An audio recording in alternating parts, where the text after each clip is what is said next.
Good morning my dear students. आज की इस क्लास में हम लोग क्लास 12th हिंदी में साहित्य और सामान्य हिंदी दोनों का कॉमन हिंदी गद्य साहित्य के इतिहास से जितने भी आज तक आपके बहुविकल्पी क्वेश्चन पूछे गए हैं 2019 से लेकर के 2023 तक के बोर्ड के एग्जाम में, उन सारे बहुविकल्पी क्वेश्चनों को आज की इस वीडियो में हम लोग देखेंगे। जितने भी क्वेश्चन बहुविकल्पी आपके हिंदी गद्य साहित्य के इतिहास से पूछे गए हैं सन 2019 से लेकर के सन 2023 तक के बोर्ड के एग्जाम में, उन सारे क्वेश्चनों को आज हम इस वीडियो में देखेंगे। हम बिना किसी देरी के बेटा स्टार्ट करते हैं। आपके एक एक क्वेश्चन का आंसर आपको प्रोवाइड कराया जाएगा। देखिए, पहला क्वेश्चन कह रहा है बेटा आपसे कि बहू की विधा के रचनाकार हैं, कि जो बहू की विधा है ये किनके द्वारा लिखी गई है। तो याद रखना बेटा कि ये विनोद रस्तोगी द्वारा लिखी गई है। किनके द्वारा लिखी गई बेटा? विनोद रस्तोगी जी द्वारा लिखी गई है। रस्तोगी, ये पहला आपका क्वेश्चन हो गया। नेक्स्ट क्वेश्चन की बात करें तो बोला जा रहा है निम्नलिखित रचनाओं में कौन छायावादी युग के गद्य लेखक हैं। मतलब बहुत से आपकी रचनाओं कवियों के नाम दिए हैं, उनमें से कौन सा कवि है जो गद्य लेखन के लिए छायावादी युग में गद्य लेखन करता था। तो उसका सबसे फेमस आंसर होता है बेटा हजारी प्रसाद द्विवेदी। इसको याद रखना बेटा, हजारी प्रसाद द्विवेदी, हजारी प्रसाद द्विवेदी। यहां तक आपका हो गया होगा। चलते हैं बेटा नेक्स्ट क्वेश्चन पे। अगला है श्रृंगार रस मंडन के रचनाकार हैं, कि जो आपके श्रृंगार रस मंडन है इसकी रचनाकार कौन है। तो याद रखना बेटा इसके रचनाकार है विट्ठल नाथ। कौन है बेटा? विट्ठल नाथ। इसके रचनाकार का नाम है विट्ठल नाथ। उम्मीद करता हूं ये भी आपको समझ में आ गया होगा। अगला है बेटा आम्रपाली किस विधा की रचना है, कि जो अम्बपाली है वो किस विधा की रचना है। तो याद रखना बेटा आम्रपाली जो है आपका एक नाटक है। क्या बेटा? नाटक है। आम्रपाली आपका एक नाटक है। अगला क्वेश्चन है मेरी असफलताएं किस विधा की रचना है, कि जो मेरी असफलताएं ये कौन सी विधा? नाटक है, कहानी है, आत्मकथा है, संस्मरण है, जीवनी है। तो याद रखना बेटा मेरी आत्मकथा की अगर हम लोग बात करते हैं बेटा तो ये एक आत्मकथा है। मेरी आत्मकथा क्या है बेटा? एक आत्मकथा है। ये आपकी एक आत्मकथा है। चलते बेटा नेक्स्ट क्वेश्चन पे। तो नेक्स्ट क्वेश्चन आपसे कह रहा है आचार्य महावीर प्रसाद द्विवेदी द्वारा, आचार्य महावीर प्रसाद द्विवेदी द्वारा संपादित पत्रिका कौन सी थी। यानी कि आचार्य महावीर प्रसाद द्विवेदी ने किस पत्रिका का संपादन किया। तो याद रखना इनकी बहुत ही फेमस पत्रिका है जिसका नाम है सरस्वती। तो सरस्वती का संपादन आचार्य महावीर प्रसाद द्विवेदी जी ने किया था। ठीक है, अब हम चलते हैं नेक्स्ट क्वेश्चन पे। अगला क्वेश्चन आपसे कह रहा है बेटा आवारा मसीहा के रचनाकार कौन है। आवारा मसीहा के रचनाकार कौन है, अथवा दूसरे शब्दों में अगर हम बात करें तो आवारा मसीहा के रचनाकार हैं। ये दो क्वेश्चन आपसे पूछे गए थे। पहला क्वेश्चन आपके 2019 में आया था बेटा और ये वाला आपका 2023 में पूछा गया था। तो एक ही क्वेश्चन को लैंग्वेज को बदल करके आपसे पूछा था। याद रखना आवारा मसीहा की जो रचनाकार है उनका नाम है विष्णु प्रभाकर। उनका क्या नाम है बेटा? विष्णु प्रभाकर। प्रभाकर। चलते हैं बेटा नेक्स्ट क्वेश्चन पे। तो नेक्स्ट क्वेश्चन आपको बोला जा रहा है निम्नलिखित में से कौन द्विवेदी कालीन गद्य लेखक या लेखिका हैं। निम्नलिखित में से ऐसे कौन है जो द्विवेदी कालीन यानी कि द्विवेदी युग में लेखक का कार्य करते थे। वो कौन है जो द्विवेदी युग के लेखक है। तो याद रखना बेटा सरदार पूर्ण सिंह। सरदार पूर्ण सिंह। सरदार पूर्ण सिंह आपका इसका आंसर हो जाएगा। चलते हैं बेटा नेक्स्ट क्वेश्चन पे। तो नेक्स्ट है आपसे निम्नलिखित रचनाओं में से कौन सी रचना कहानी है। आपको कुछ रचनाएं दी हुई थी और पूछा गया था उनमें से कौन सी कहानी। तो याद रखना बेटा पुरस्कार एक कहानी है। पुरस्कार एक आपका क्या है बेटा? कहानी है।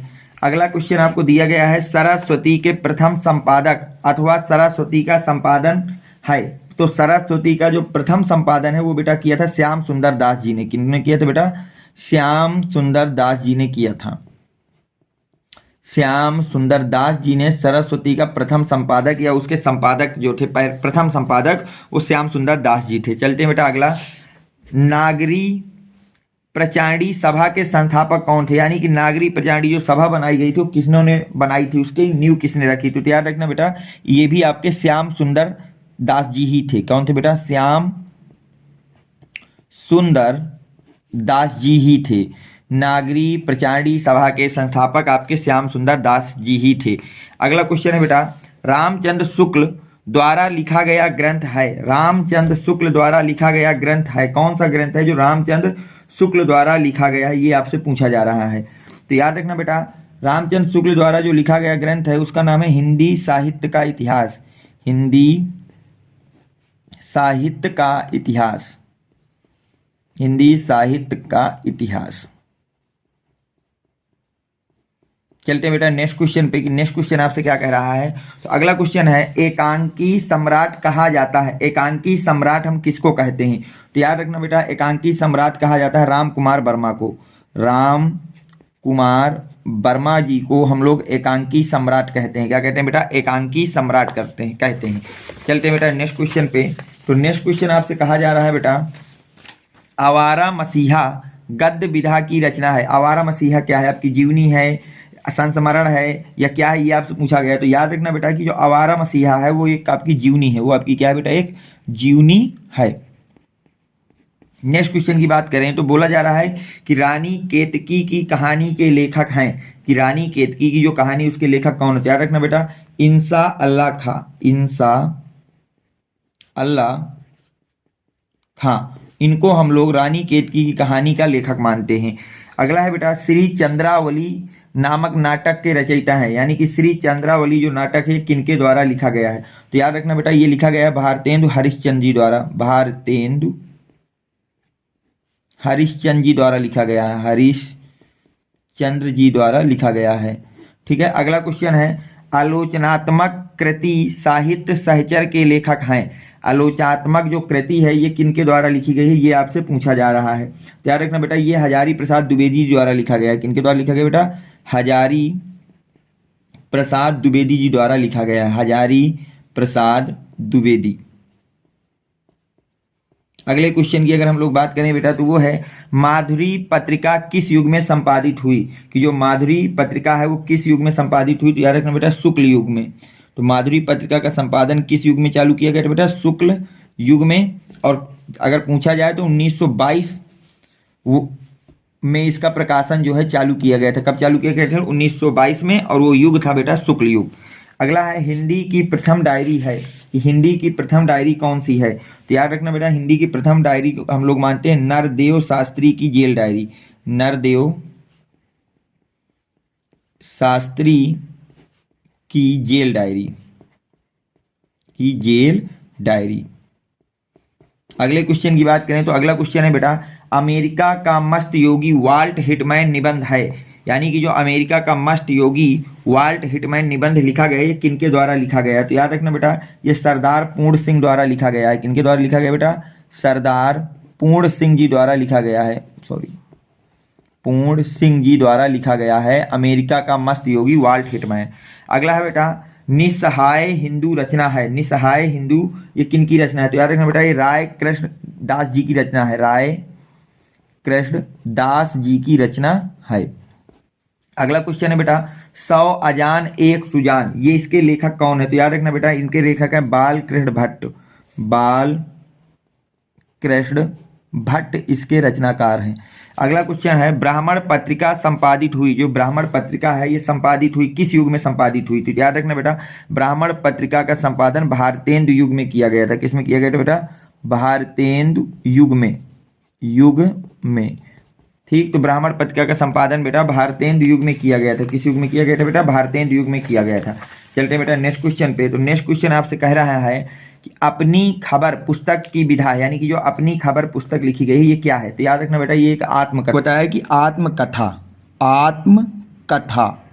नेक्स्ट क्वेश्चन है बेटा आपका कि राजा भोज का सपना, ये जो है राजा भोज का सपना किसके द्वारा लिखा गया है? ये आपके लिए HW है बेटा, इसको आपको होमवर्क में बताना है कि इसका आंसर क्या होगा। राजा भोज का सपना किसके द्वारा लिखी गई है आपको ये बताना है। नेक्स्ट क्वेश्चन की अगर हम लोग बात करते हैं तो अगला क्वेश्चन है बेटा, तट की खोज रचना है। तट की खोज ये किसकी रचना है ये पूछा जा रहा है। तो याद रखना बेटा, ये है रचना हरिशंकर परसाई जी की। किसकी बेटा? हरिशंकर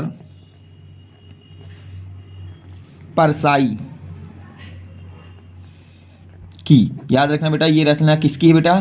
तट की खोज ये रचना है हरिशंकर परसाई की। बहुत ही ज्यादा मोस्ट इंपॉर्टेंट क्वेश्चन। अगला क्वेश्चन जो आपसे पूछा गया था बेटा वो है, खड़ी बोली गद्य की प्रथम रचना क्या है? खड़ी बोली गद्य की प्रथम रचना किसको माना गया है, ये क्या होती है? तो याद रखना बेटा, गोरा बादल की कथा। खड़ी बोली गद्य की प्रथम रचना क्या होती है बेटा? गोरा बादल की कथा, गोरा बादल की कथा, ये आपकी खड़ी बोली गद्य की प्रथम रचना होती है। गोरा बादल की कथा, खड़ी बोली गद्य की प्रथम रचना क्या होती है बेटा? गोरा बादल की कथा। अगला क्वेश्चन है बेटा, आनंद कादम्बिनी के संपादक थे अथवा आनंद कादम्बिनी के संपादक हैं। ये भी बहुत ही ज्यादा इंपॉर्टेंट क्वेश्चन है बेटा कि आनंद कादम्बिनी जो पत्रिका है इसके संपादन कौन थे? तो याद रखना बेटा, बद्री नारायण चौधरी या प्रेमधन। तो इनके जो संपादन थे वो थे बेटा बद्री नारायण चौधरी अथवा इन्हीं को हम लोग प्रेमधन भी बोलते हैं। क्या बोलते हैं बेटा? प्रेमधन। तो याद रखना ये भी बहुत ही इंपॉर्टेंट क्वेश्चन है कि आनंद कादम्बिनी पत्रिका का संपादक किसने किया था। अगला क्वेश्चन है बेटा, बाबू गुलाब राय की आत्मकथा, बाबू गुलाब राय की आत्मकथा, तो ये बेटा कौन सी थी बाबू गुलाब राय के द्वारा लिखी गई आत्मकथा? तो वो थी बेटा मेरी आत्मकथा, मेरी असफलताएं, मेरी असफलताएं। याद रखना बेटा कि बाबू गुलाब राय की जो आत्मकथा है वो कौन सी है बेटा? मेरी असफलताएं। लास्ट क्वेश्चन है बेटा, 84 वैष्णवन की वार्ता के लेखक हैं, यानी कि जो 84 वैष्णवन लिखा गया है इसकी लेखक कौन है? तो याद रखना बेटा इसके लेखक है गोकुलनाथ। इसके लेखक कौन है बेटा? गोकुलनाथ, गोकुलनाथ जी इसके लेखक हैं। तो आज के इस वीडियो में हम लोगों ने बेटा 30 महत्वपूर्ण बहुविकल्पी क्वेश्चन जो हिंदी साहित्य के इतिहास से आपके सिलेबस में 2019 से लेकर के 2023 तक पूछे गए थे, वो सारे क्वेश्चन आपको मैंने इस वीडियो में करा दिए हैं। उम्मीद करता हूं कि ये वीडियो आपको पसंद आया होगा, आपके बोर्ड के प्रिपरेशन के लिए काफ़ी हेल्पफुल रहा होगा। वीडियो अगर पसंद आया है तो वीडियो को लाइक करें, चैनल को सब्सक्राइब करें। Thanks for watching, next video coming soon.